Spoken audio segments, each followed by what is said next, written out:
우리에게 향하신 여호와의 인자하심이 크시고 여호와의 진실하심이 영원함이로다. 하나님은 영이시니 예배하는 자가 영과 진리로 예배할지니라. 아멘.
인자하시고 진실하시며 우리의 찬양을 받기에 합당하신 주 하나님, 이 시간 주님의 이름으로 모인 우리를 예배의 자리로 불러주시니 감사드립니다. 이 예배 가운데 주님의 영이 충만히 임하셔서 저희들의 마음을 새롭게 하시고 영혼을 소생케 하여 주옵소서. 이 시간 말씀 앞에서 저희를 돌아보며 지난날의 모든 죄를 자백하고 회개하오니 용서하여 주시고 성령으로 충만케 하시어 저희를 다시 새롭게 하옵소서.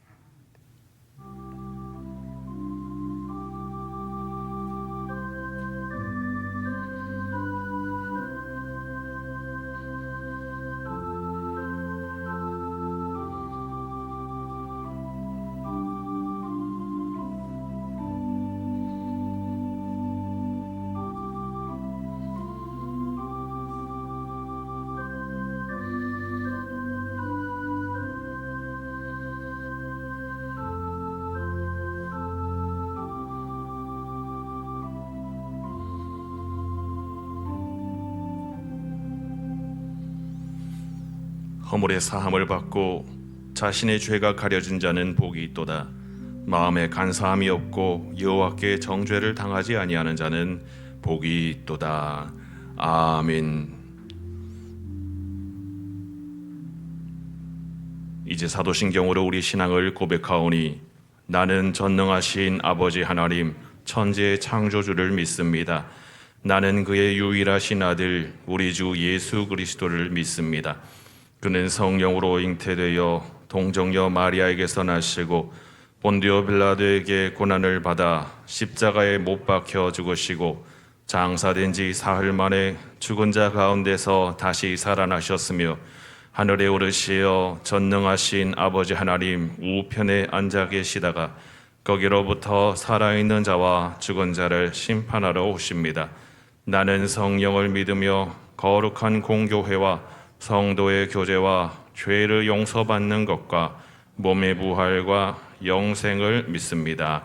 아멘.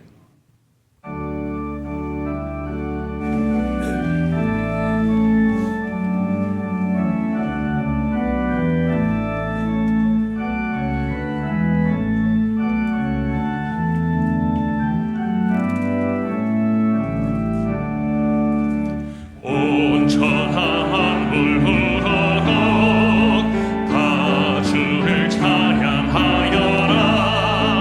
할렐루야.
거룩하다 거룩하다 주 하나님 곧 전능하신 이여 전에도 계셨고 이제도 계시고 장차 오실이시라.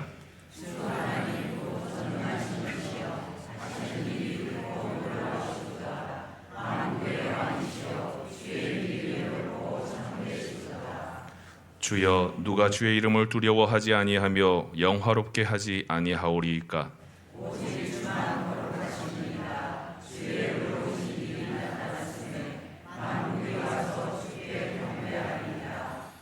우리 주 하나님이여 영광과 존귀와 권능을 받으시는 것이 합당하오니 주께서 만물을 지으신지라.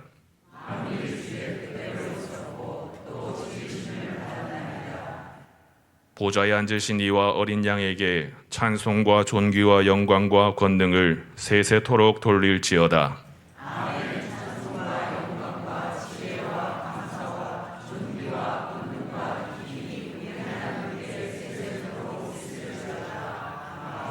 아멘. 언제나 자비로우시고 긍휼이 많으신 아버지 하나님, 겨울의 끝자락에서도 생명의 기운을 준비하시는 주님의 신비로운 섭리를 찬양합니다.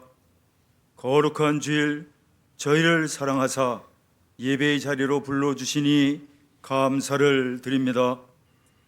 아버지 하나님, 세상의 풍파가 몰아치고 만물이 변할지라도 저희를 향한 구원 계획과 사랑은 결코 변하지 않음을 신뢰하며 신령과 진정으로 예배를 드리오니 모든 영광을 받으시옵소서.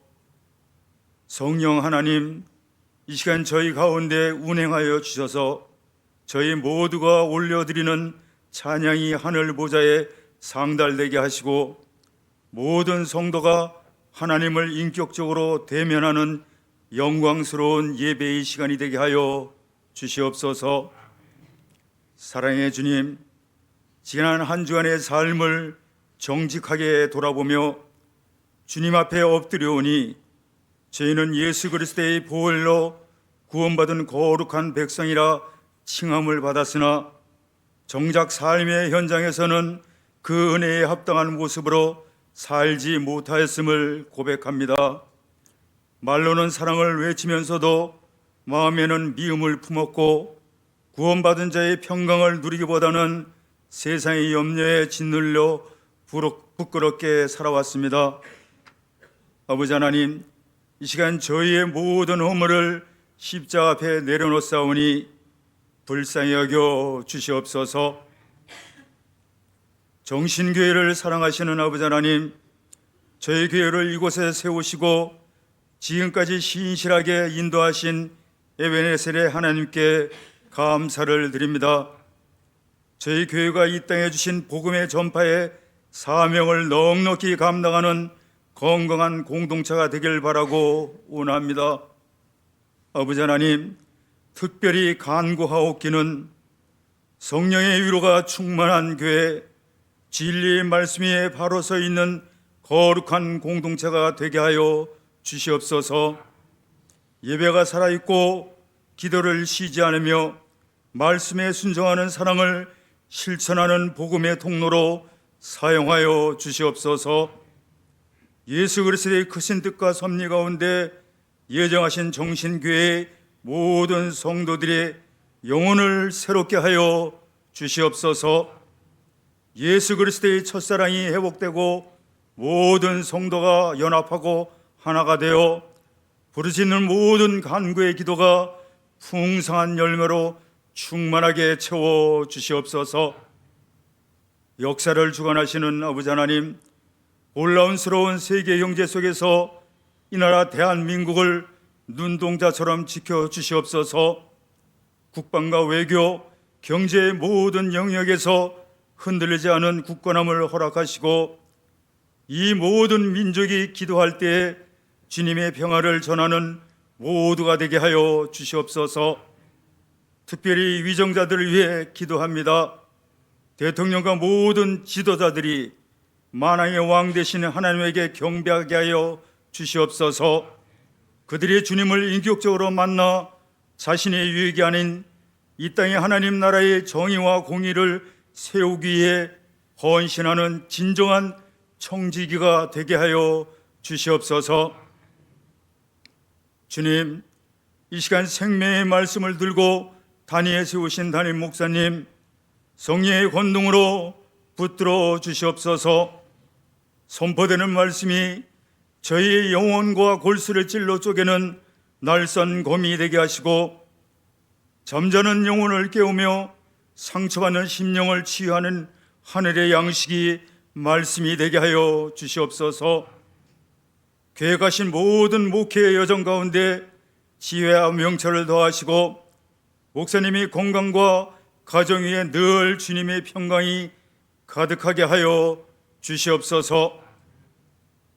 여호와 라파 치유의 하나님, 오늘 이 자리에 고통과 한숨 속에 방황하며 삶의 무거운 짐을 지고 나온 성도들 있습니다.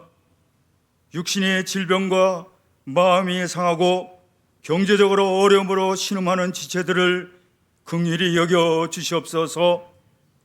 예수 그리스도의 따뜻한 손길로 그들의 눈물을 닦아주시고 하루속히 회복과 치유의 기적을 체험하는 기쁨의 간증이 넘치게 하여 주시옵소서. 또한 교회 곳곳에서 성도들을 위해 예배를 위해 수고하고 헌신하는 봉사자들의 기억하여 주시옵소서. 식당에서 주차장에서 안녕으로 섬기는 그들의 수고가 하늘의 상급으로 쌓이게 하시고, 섬길 때마다 샘솟는 기쁨을 허락하여 주시옵소서. 아버지 하나님, 임만의 찬양대를 축복합니다.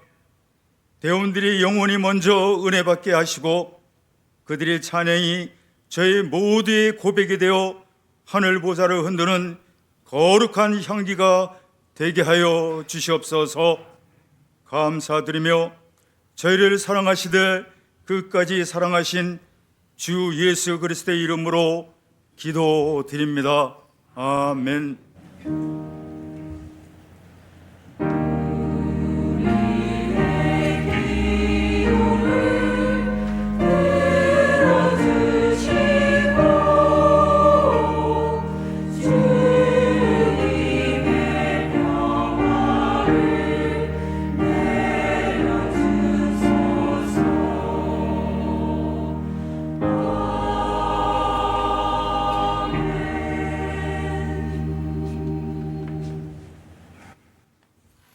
하나님의 말씀은 먼저 구약성경 출애굽기의 말씀입니다. 출애굽기 32장 15절에서 16절 말씀, 구약성경 131쪽에 있습니다. 출애굽기 32장 15절에서 16절 말씀을 봉독하겠습니다. 모세가 돌이켜 산에서 내려오는데 두 증거판이 그의 손에 있고 그 판의 양면 이쪽 저쪽에 글자가 있으니 그 판은 하나님이 만드신 것이요 글자는 하나님이 쓰셔서 판에 새기신 것이더라. 아멘. 다음 신약의 말씀은 성경의 제일 마지막 책 요한계시록 22장 18절부터 21절까지의 말씀입니다. 제일 마지막 페이지 신약 422쪽에 있습니다. 요한계시록 22장 18절에서 21절까지 말씀을 봉독하겠습니다.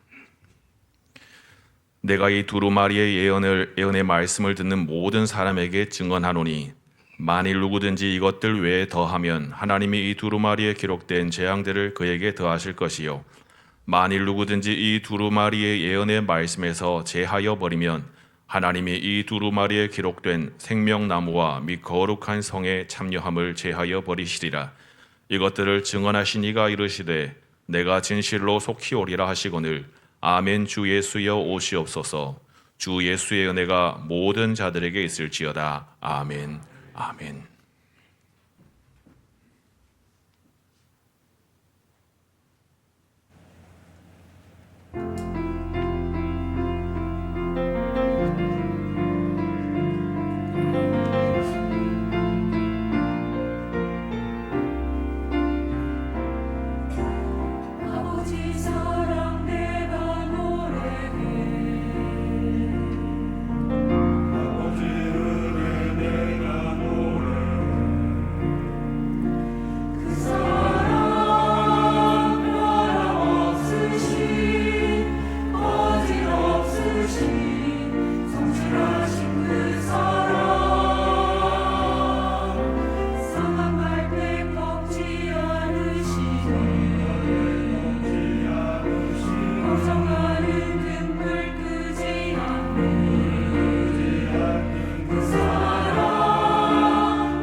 임마누엘 찬양대의 찬양을 주님께서 기쁘게 받으신 줄 믿습니다.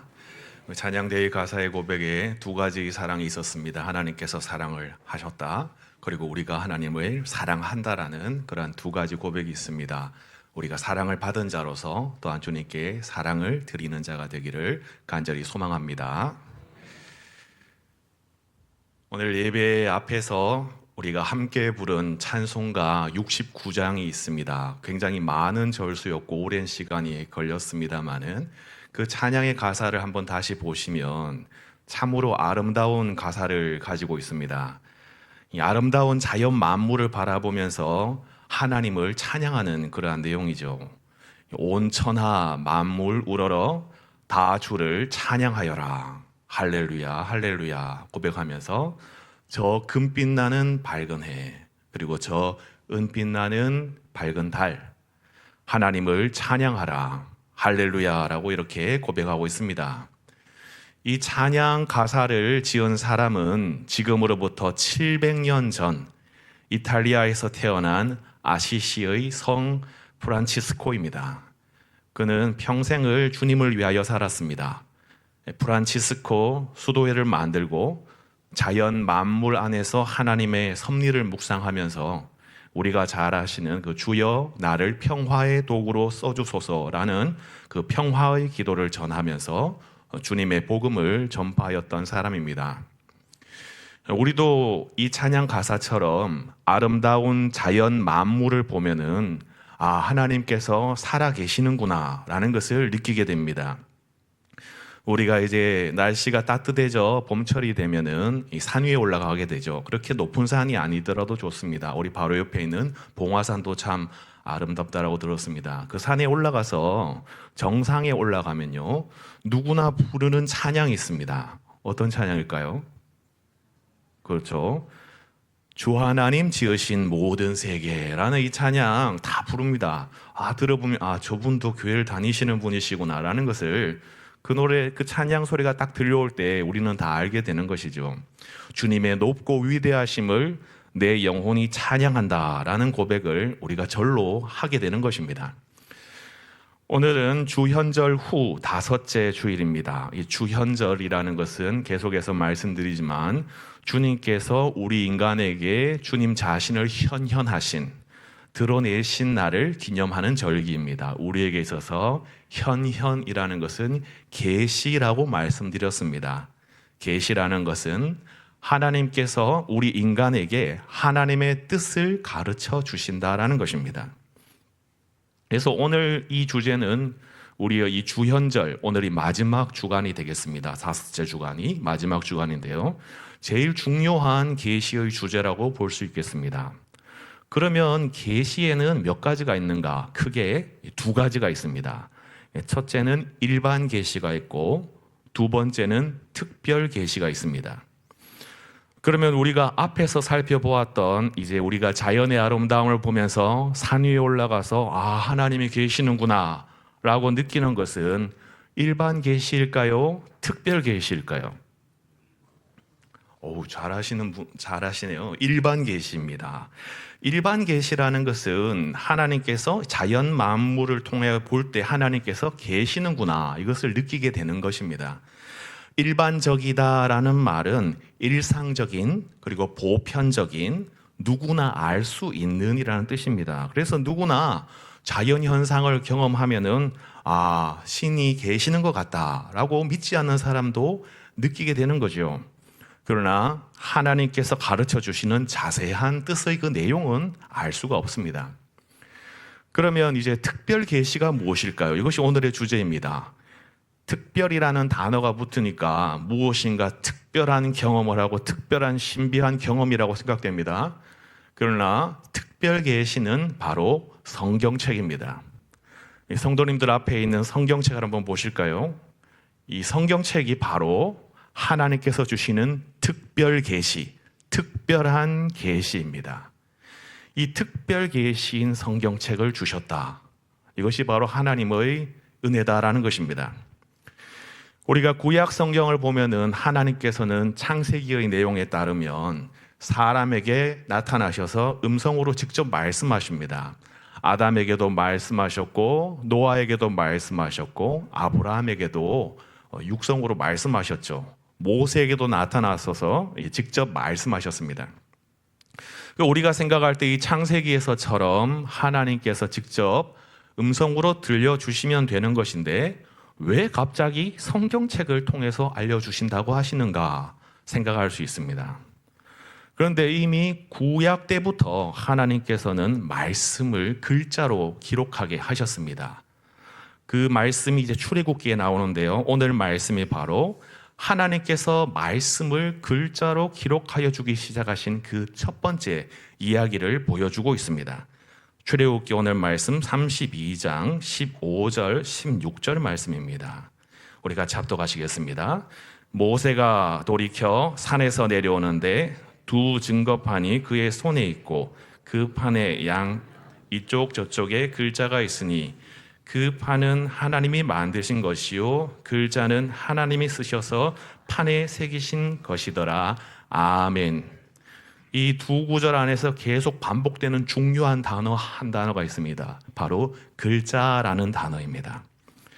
모세가 하나님께 10가지 계명, 10계명을 받았는데 그 계명들은 글자로 받은 것입니다. 두 돌판에 글자로 기록되었습니다. 그런데 모세가 그 계명들을 듣고 나서 본인이 이 두 돌판에 적은 것이 아니에요. 오늘 본문에 따르면은 하나님께서 직접 그 두 돌판을 만들고 그 위에 10계명 그 내용을 글자로 적어 넣으셨다라고 합니다. 하나님께서는 창세기에서처럼 계속 음성으로 들려주시면 되는데 10계명을 주실 때부터 글자로 기록해 주셨습니다. 그 이유가 있습니다. 그것은 모세가 하나님의 음성을 듣기 위해서 시내산에 올라갈 때 백성들은 그 산 아래 그 멀리서 기다리고 있는데 그들이 그 멀리 있는 동안에도 하나님의 음성이 울려오는 것을 들으면서 굉장히 두려워했기 때문입니다.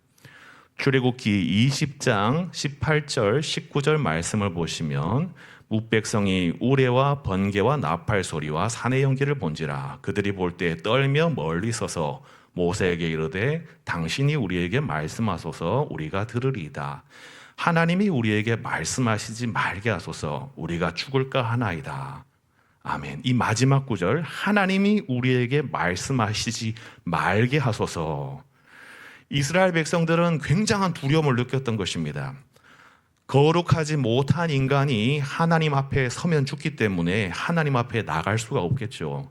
그런데 저 멀리 산 아래에서 울려 퍼지는 하나님의 음성만 듣는다고 해도 위에서 고백하는 그 말씀처럼 그들은 그것조차도 두려워서 감당할 수가 없었던 것입니다. 그런데 사실 모세도 보면 완벽하게 하나님 앞에 서 있지를 못했습니다. 모세도 시내산에 올라가서 하나님을 만났지만은 하나님을 직접 볼 수는 없었어요. 하나님을 직접 보면은 죽어버리기 때문에 하나님께서는 모세에게도 자신의 모습을 그대로 직접 보여주시지는 않으셨습니다. 그러니까 모세도 하나님께 좀 더 가까이 나아가서 말씀을 듣기는 들었지만은 직접 대면해서 하나님의 말씀을 들은 것은 아니다라는 것이죠. 유럽 사람들은요, 사람과 사람이 서로 대화할 때는 이 바로 앞에 면전에서 눈과 눈을 이제 마주치면서 말을 해야 됩니다.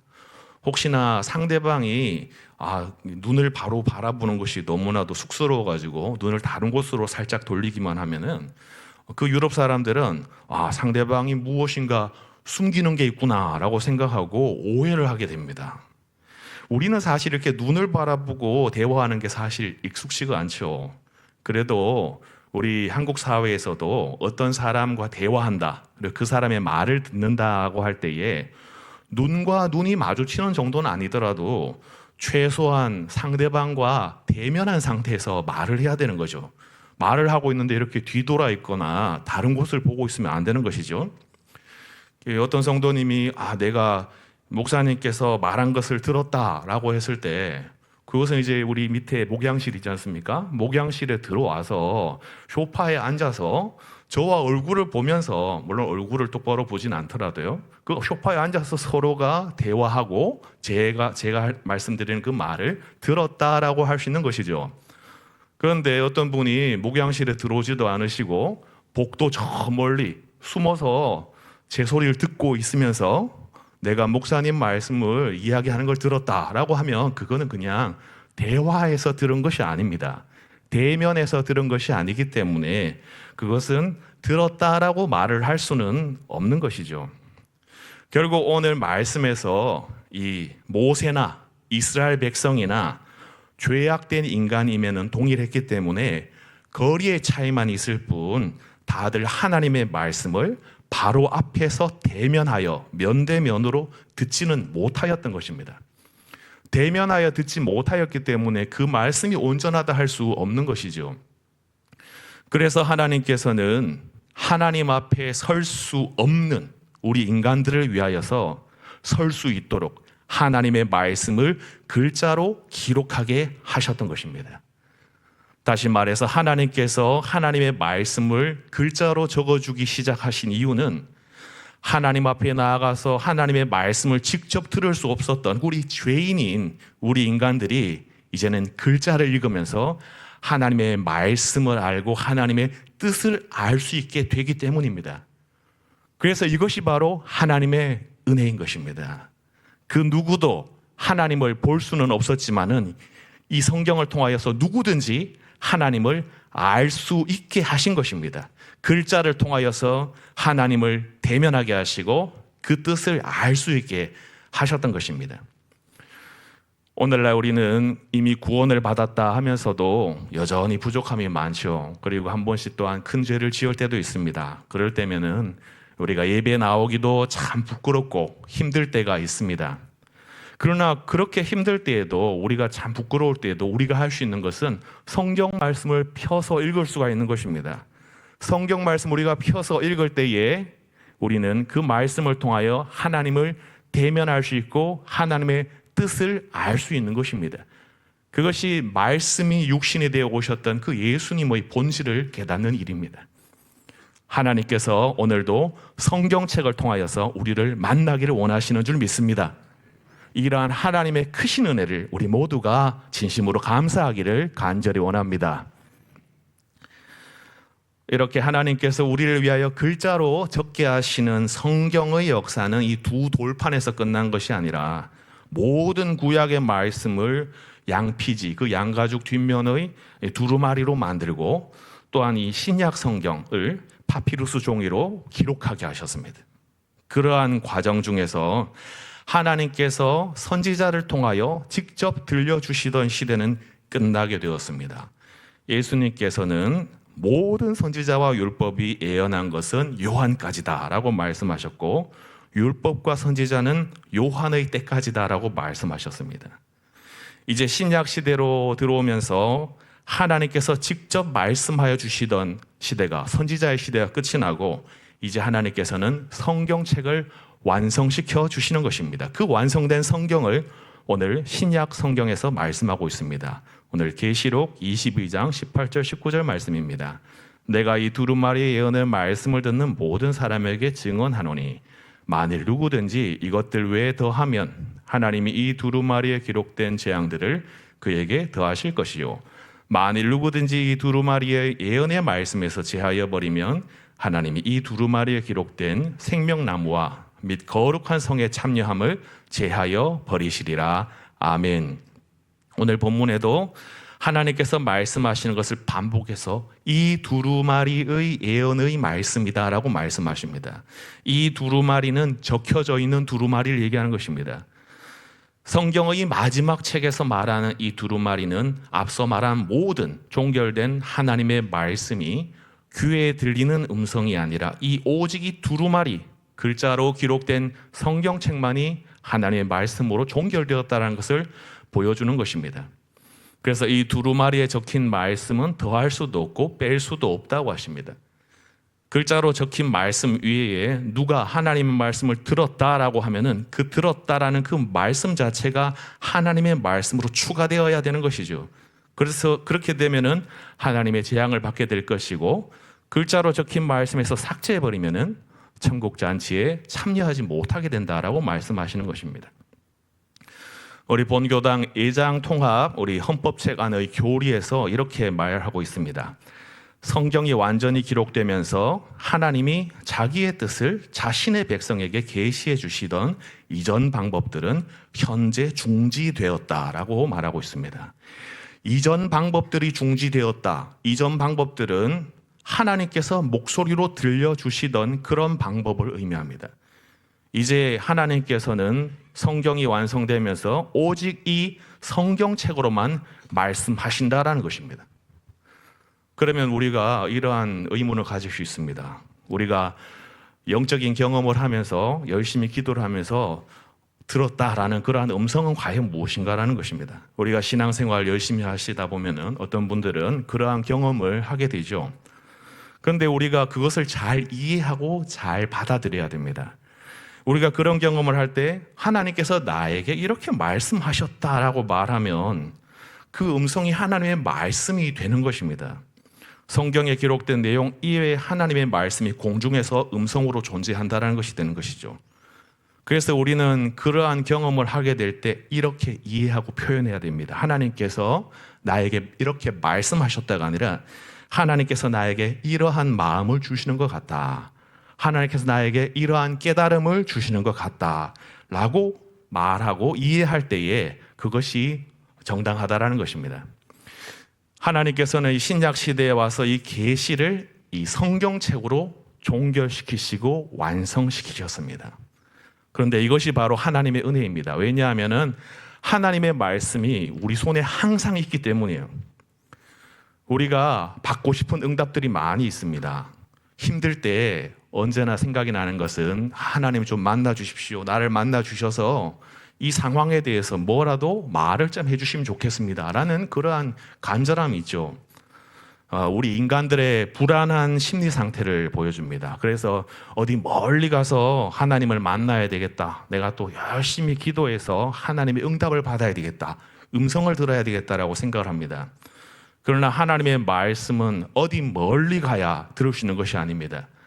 내가 열심히 이렇게 애를 써서 힘을 내야 들을 수 있는 것이 아닙니다. 우리는 이미 하나님의 계시를 다 받았습니다. 바로 우리 손에 들려진 이 성경책이 하나님께서 오늘 나에게 하시는 말씀인 것입니다. 여러분 앞에 있는 성경을 한번 들어보실까요? 한번 들어보시고 이렇게 한번 저를 따라해 주시기 바랍니다. 하나님 감사합니다. 이 성경책을 주셔서 감사합니다. 아멘. 우리 모두가 이 성경책이라는 가장 큰 선물을 받은 줄로 믿습니다. 우리가 이 성경책을 계시로 받았다라는 것은 우리가 하나님의 큰 은혜를 받았다라는 뜻입니다. 문제는 이제 여기서 시작을 합니다. 우리가 은혜를 받았다면은 은혜 받은 자의 모습이 있어야 되는 것입니다. 나는 은혜 받았습니다. 끝이 아닙니다. 우리가 성경이라는 하나님의 크신 은혜를 받았습니다. 그렇다면 우리가 어떻게 살아가야 할까요? 우리가 성경을 사모하고 계속해서 알아가야 하는 것입니다. 어떤 분들은 이 성경책을 가지고 있으면 마음이 편하다고 합니다. 그러니까 이제 불안할 때 이렇게 품에 안고 있으면은 마음이 편하다고 해요. 어떤 분들은 가족이 또 자녀들이 군대에 가게 되면 조그만 성경책이라도 넣어가지고 이거 뭐 일단 주머니에 넣고 다니도록 뭐 일 있으면 언제나 품에 지니도록 그렇게 이야기도 합니다. 그러나 이 성경책을 가지고 있다고 해서 그 말씀이 나의 말씀이 되지는 않습니다. 어떻게 해야 됩니까? 성경을 펴서 읽어야 되는 것입니다. 그래야 이 말씀이 나에게 주시는 하나님의 말씀이 되는 것입니다. 하나님의 뜻을 내가 알고 나의 마음에 새기고 그 말씀대로 살아가게 되는 것입니다. 여러분, 기도하는 것이 쉬울까요? 성경 읽는 것이 쉬울까요? 질문이 정해져 있는 것 같죠? 기도하는 것이 어려울 것 같아도 습관이 되면 쉽습니다. 성령 하나님의 특별한 또한 인도하심을 받으면은 긴 시간 기도도 할 수 있고 금식 기도도 할 수 있습니다. 그러나 성경을 읽는 것은 쉬운 것 같지만 참으로 어렵습니다. 목적을 해서 내가 몇 번 읽겠다는 괜찮아요. 그런데 이것을 습관적으로 평생 동안 계속 읽는다. 굉장히 어려운 것입니다. 하나님께서는 역사를 통하여서 우리에게 성경을 주시면서 굉장한 큰 은혜를 주셨습니다. 이 성경을 가볍게 하신 것이에요. 옛날에 돌판으로 처음에 주시다가 양 가죽으로 주시다가 그 다음에 두꺼운 파피루스 종이로 주시다가 지금은 이렇게 가벼운 이 종이로 주셨어요. 또 어떤 분들에게는 또한 전자책을 통하여 또한 글자를 보게 하시죠. 또한 특별히 우리는 요즘에는 귀로 들을 수도 있습니다. 이제 글자가 잘 보이지 않으신 분들은 유튜브나 이러한 앱을 통하여서 성경 말씀을 들을 수가 있어요. 원래 성경 말씀은 보는 것이 아니라 사실 듣는 것이었습니다. 그렇다면 오늘 우리는 정말 아름다운 시대에 살고 있는 것입니다. 우리가 하나님의 말씀을 어디서든지 들고 다닐 수가 있고 어디서든지 펴서 읽고 들을 수 있는 귀한 은혜의 시대에 살고 있다라는 것입니다. 그러한 시대에 살고 있기 때문에 우리 모두가 더더욱 성경책을 사랑하여 읽고 또한 듣기를 힘쓰시기를 간절히 바랍니다. 또한 우리가 성경을 읽기만 하는 것이 아니라 배우고 알아가야 합니다. 하나님께서 하나님의 말씀을 세상에 있는 글자로 완성시키셨다라는 것은 이 글자와 관련된 모든 것들을 알아야지 그 뜻을 알 수 있게 된다라는 것을 의미합니다. 그래서 성경의 의미를 알기 위해서는 성경이 적혀진 역사와 문화 그리고 당시의 사고방식들 또한 반대되는 철학들 그리고 고대 언어들 고고학적 역사적 발굴 등 소위 학문이라는 방식을 동원해야 그 뜻을 알 수 있도록 하셨습니다. 이렇게 말하면 누구는 굉장히 이상하게 생각할 수 있겠습니다. 그러나 모든 학문은 하나님께서 주신 것입니다. 우리가 아프면은 병원에 가는 이유도 병원에 주신 의술도 하나님께서 내려주신 의술이다라는 것입니다. 그래서 이렇게 학문을 통해서 우리에게 주실 때 중요한 것은 우리에게 같은 기준을 주셨다라는 것입니다. 성경의 뜻을 알기 위해서 같은 기준을 주셨습니다. 그래서 세대가 달라도 문화가 달라도 사고방식이 달라도 하나님께서 주신 이 모든 학문과 지혜의 세계에서 기준을 따라가다 보면 모두가 동일한 하나님의 뜻을 동일하게 알게 되는 것입니다. 그래서 성경에 계시된 하나님의 뜻을 바르게 알기 위해서 신학이 절대적으로 필요한 것입니다. 하나님을 우리가 인격적으로 만나고 목회자의 경우에 하나님의 부르심을 경험하고 올바르게 신학을 열심히 배우고 연구하고 말씀을 준비하면서 성령의 감동으로 선포될 때 그 말씀이 사람의 영혼을 울리게 되는 하나님의 말씀이 되는 것입니다. 그러나 이런 것은 목회자에게만 있는 것이 아닙니다. 우리에게도 책임이 있습니다. 우리가 할 일이 있습니다. 우리 사도행전 17장 11절 12절 말씀해 보시면 베레아에 있는 사람들은 데살로니가에 있는 사람들보다 더 너그러워서 간절한 마음으로 말씀을 받고 이것이 그러한가 하여 날마다 성경을 상고함으로 그 중에 믿는 사람이 많았다라고 말하고 있습니다. 말씀을 듣고 들었다 끝이 아니라 그 말씀을 계속 묵상하고 나의 삶에 계속해서 적용하고 이것을 생각하고 나의 말씀으로 만드는 작업까지 우리가 해야 되는 것입니다. 그것이 바로 알아가야 할 책임이 말씀을 전하는 자에게만 있는 것이 아니라 그 말씀을 듣는 모든 성도들에게도 있다라는 것입니다. 그래서 우리가 설교 말씀도 우리가 계속해서 반복해서 묵상하고 그리고 또한 성경 공부도 우리가 열심히 배우려고 애쓰는 것이죠. 우리 앞에 있는 성경을 한번 다시 보실까요? 우리에게 주어진 이 성경책은 하나님의 선물입니다. 우리 모두가 주님을 대면하여 볼 수 있도록 글자로 적어주셨습니다. 그리고 우리 모두가 주님의 뜻을 알 수 있도록 또한 길을 열어두셨습니다.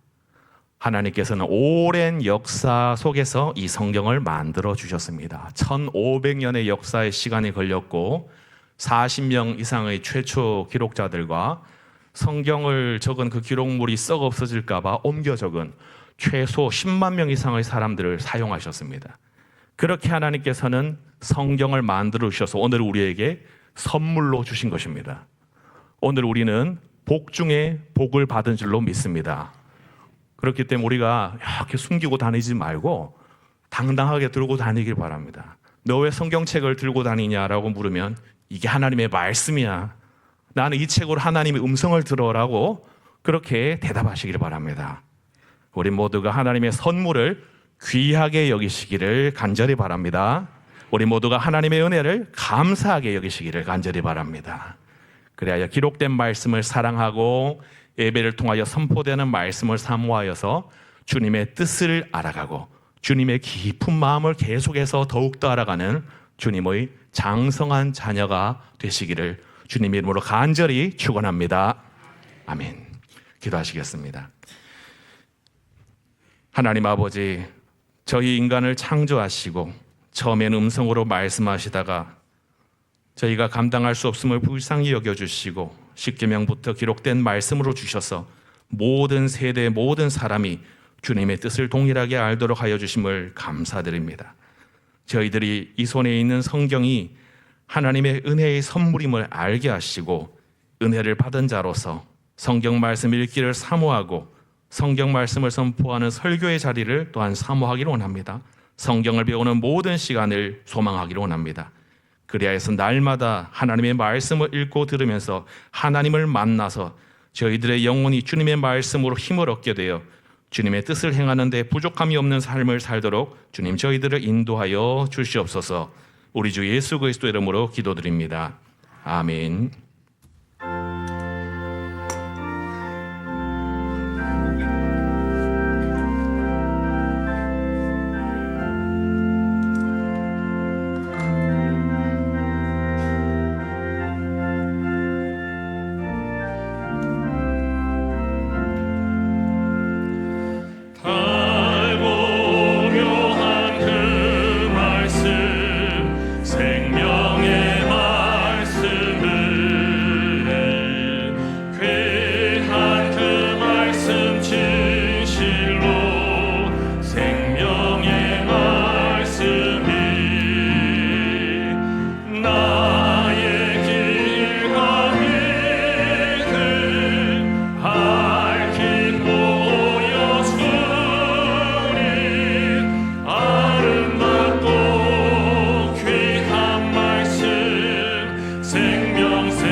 값도 없이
아버지, 저희들에게 성경책이라는 크고 놀라운 은혜를 이미 내려주셨지만 저희들은 주님께서 주신 그 크신 은혜를 귀하게 여기지 않고 있음을 고백합니다.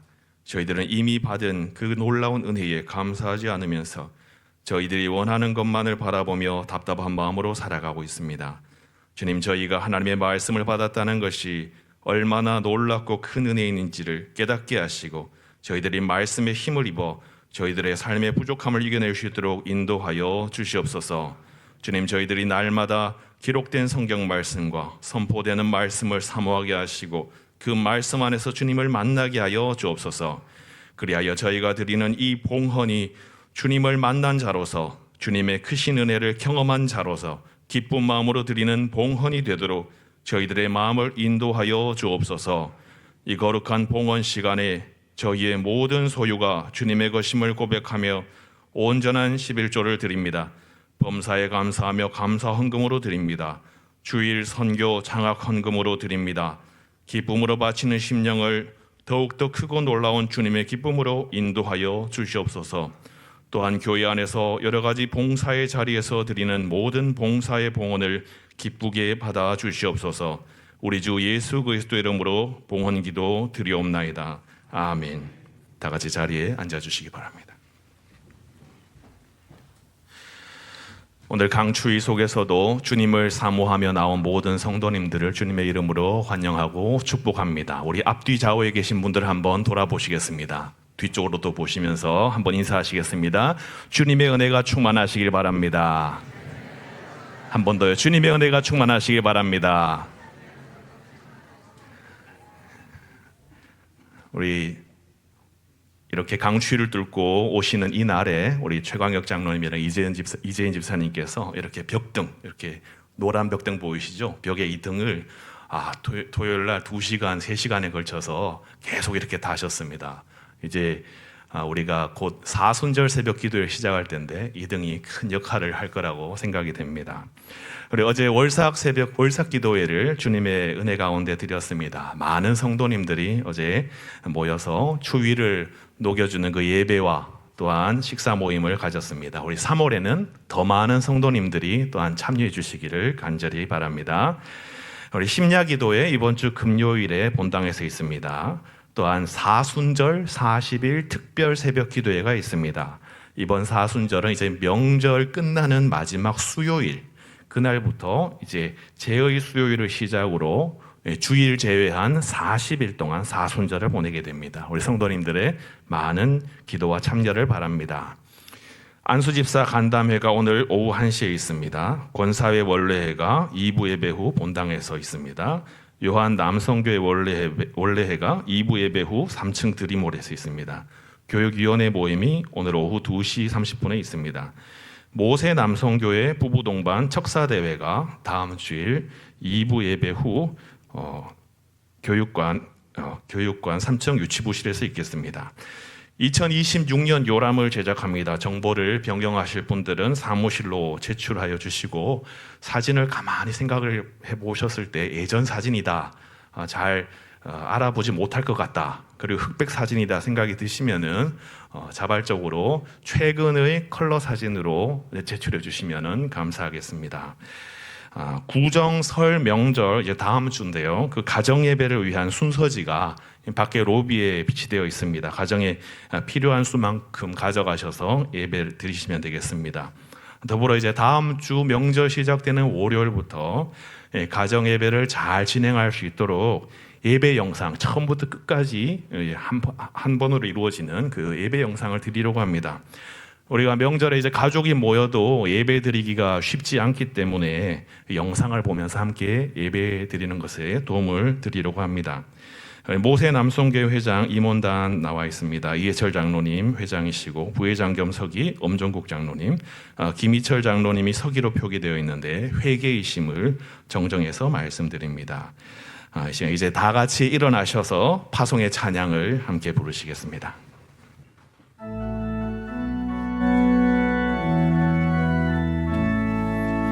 모든 것이 은혜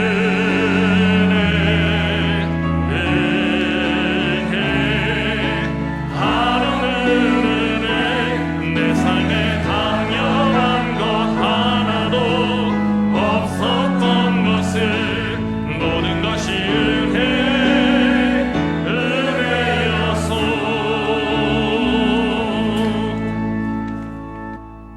지금은 우리 주 예수 그리스도의 크신 은혜와 하나님 아버지의 한량없는 사랑하심과 성령 하나님의 함께하심, 위로하심, 교통하심이 성경이라는 가장 큰 은혜의 선물을 받은 자로서 성경 말씀을 더욱더 사모하여 읽고 듣고 계속해서 알아가기를 원하여 하나님의 뜻을 깨닫고 하나님의 마음을 알기로 소망하는 정신의 모든 성도들의 머리 위에, 또한 이 예배에 함께하는 모든 주님의 자녀들의 머리 위에 이제로부터 영원토록 함께 하시옵기를 간절히 축원하옵나이다. 아멘.